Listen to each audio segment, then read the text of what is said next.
The Rainbow Tower. Written by Alex Tymms. Illustrated by R H Stewart. Episode 21. Yellow. Jed froze, desperately thinking what to do. Should he smile or shrug or try sign language to show it was a mistake that three of them had somehow ended up on the balcony? Behind him, Clarice and Graham also stood stock still. It was the guard who moved first. He smoothed one of his eyebrows, then brushed down his moustache with his thumb and forefinger. Finally he grimaced, checking that his teeth were clean, and moved off. It was then Jed realised he'd been holding his breath. He breathed out, leaning his forehead against the door. It was the same glass as the biospheres in green, and had been treated to act like a mirror from the inside. The guard hadn't been staring at them. He'd been looking at his own reflection. "Let's open this," Clarice said, shivering as she came up to Jed. She wasn't used to having a cold wind chill her. Jed pushed the catches up and carefully slid the door sideways. They all ducked inside and Jed closed the panel behind them. He looked around as he followed Clarice and Graham. The corridor was twice the width of those he'd seen in blue and green, and his feet made no sound as he walked. He looked down to find he was walking on material. This was bright yellow. He'd only seen a few offcuts in violet. Mrs. F had used them in the home area to sit on. She'd forced everyone, including Trevor, to take off their boots before standing on them. Yet here he was, walking on the same thing as it stretched as far as he could see. Tearing himself away from his amazement at the carpet, Jed consulted his phone. This part of the building was clearly original, for it showed where he was. Ahead he could see a lift lobby. He looked up to see the guard from earlier walking some way in front of them. They all froze again, but the guard was oblivious to their presence. "We can use the air ducts," Jed hissed as they walked. "Then find our way to the empty water main running here." However, Graham wasn't listening. Instead of waiting, he marched right round the corner into the lift lobby. Jed cursed under his breath. What was the idiot doing? He glanced at Clarice, but her face was as mask-like as ever.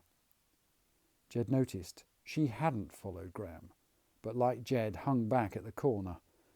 He knew coming along with these two had been a bad idea. "Good afternoon, my good man," he heard Graham announce in a businesslike tone to the startled guard. "My wife, son and myself have just been transferred up from Green. We've been told to meet a chap here called Harris. Any idea where we can find him?" The guard looked at Graham, then at Clarice and Jed, who were now peering round the corner. "I know, we're still in our green suits. Our yellow ones are on back order. You know how things are these days," Graham went on. The guard seemed to be thinking, then gave Graham a curt nod. "I'll show you to Harris. It's not far." Graham turned and beckoned Clarice and Jed out into the lobby. Feeling very exposed, Jed followed the tall woman out. She and Graham made the oddest-looking couple Jed had ever seen. "You'll have to excuse the state of my son," Graham said as Jed approached. "They've done their best with him since he left us at 8, but you know what teenagers are. We're hoping Yellow will have more success in sorting him out." The guard gave Jed a disdainful glance and set off. Jed would have told Graham what he thought of him if the guard hadn't been listening to every word. "Of course, he won't live with us," Graham went on. "It's more of a lucky fluke he was transferred at the same time. Well, I say lucky. Unlucky might be a better way of putting it." Jed balled his fists, but stayed silent. "Harris," the guard said as they arrived at a door. The corridor was in the same spotless condition as all the others in yellow. "And I'm sorry, I didn't catch your names," the guard added. "I'm..." Graham hesitated. "Quercus. This is Salix," he went on, motioning to Clarice. "And Fungus." He looked straight at Jed, smiling his smug smile. Jed wanted to hit him, but the guard nodded, appearing satisfied, and bid them a good shift before walking smartly away. "Fungus," Jed hissed. "Well, it seemed appropriate," Graham replied, as he rapped smartly on the door. Jed would have said more, but then the door opened. A gaunt-looking man with greasy hair took one look at Graham, exclaimed, "You!" and tried to slam it shut. Graham, however, seemed to have been expecting this reaction and had placed his foot between the door and the jamb so that it wouldn't close. "I thought I was rid of you," he spat as Graham shoved his way in. "Oh, the feeling was mutual, I assure you," Graham replied, as Clarice and Jed quickly followed. Harris checked the corridor, then slammed the door behind them. "Harris, we need your help," Clarice said, with no small talk or introduction. "Help you?" Harris blurted out before giving a barking laugh. Jed wasn't listening as the argument developed. Instead, he stared round the flat. He couldn't believe this space was all for one person. There was a room to live in, a cooking area, and through the door he could see a small room with a toilet and its own sink. To Jed, it would have been a palace, but to Harris it was clearly anything but. Piles of waste were dotted over the floor. Dirty cups, glasses and crockery covered every surface, and what should have been a yellow carpet was brown. It was still a sort of yellow under the chairs, but dotted with discarded food and hair. Jed moved to the bathroom door. Mrs. F would have had a fit if she'd seen him there. He turned back to look at the others. They were all talking in loud voices at the same time, none listening to the other. It was clear Harris was flatly refusing to help. Jed moved back to the door, trying not to touch or stick to anything. "Shh!" he hissed as a noise outside caught his attention. They ignored him. "Will you shut up?" he snapped. "I think I can hear something."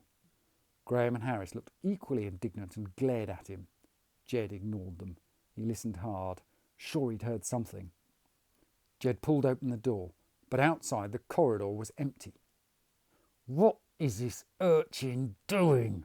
Harris asked. "Shh!" It was Clarice this time. Jed stepped out through the open door and checked left and right, but it was all clear. Shaking his head and feeling very unsettled, Jed turned back to go inside. It was then he was grabbed.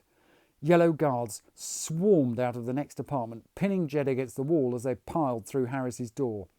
Jed's face was squashed sideways onto the plasterboard as the guard from before hissed into his ear, the man's moustache brushing against his skin as he did so. Fungus wasn't on our transfer list. Thank you very much for listening to The Rainbow Tower.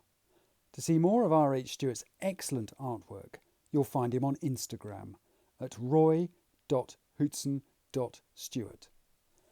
For Alex Tymms, why not try the novel OutCaste at ao3.com? Or, for something completely different, check out the Amier series on YouTube or at amier.com, also by Alex Tymms. The Rainbow Tower. Text copyright Alex Tymms. Illustrations copyright R H Stewart. The right of Alex Tymms and R H Stewart to be identified as the author and illustrator of this work has been asserted in accordance with the Copyright Designs and Patents Act 1988.